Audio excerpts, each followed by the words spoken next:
Hello and welcome back to our Royal Australian Mint School Tours.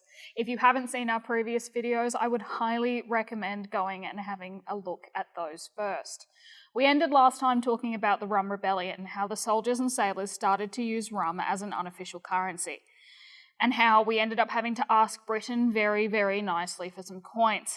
Now, Britain replied to us at that time and said, they had a massive metal shortage, so we couldn't have any of their coins, but they could get us 40,000 Spanish dollars. Now, Spanish dollars look a little bit like this. We already had Spanish dollars in the colony.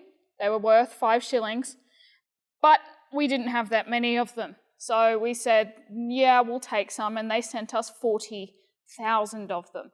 Now, the governor at the time, Governor Macquarie, he decided he could do better than Britain. He thought he could do better in 2 ways. Number one, he wanted to double the number of coins that we had.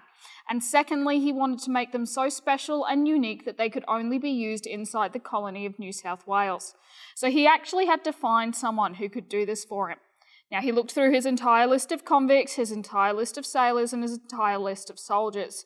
And he eventually came across a man by the name of William Henschel. Now, William Henschel had a very, very special skill. But that skill also happens to be the reason that he was shipped halfway across the world on a boat in the first place. William Henschel was a convicted money forger. He made fake coins. So as soon as those 40,000 Spanish dollars arrived, we gave them to Mr. Convict William Henschel, the money forger. We gave him those 2 tasks, and then he took the Spanish dollar and he punched a hole through the middle, making 2 coins. This one here is called a Holey Dollar because it has a hole in it, right? And this one here, the little bit that came out the middle, it says 15 pence on it, but we didn't call it a penny. We also didn't call it a pound or a shilling or a dollar or a cent. This coin here is called a dump because it was dumped out the middle.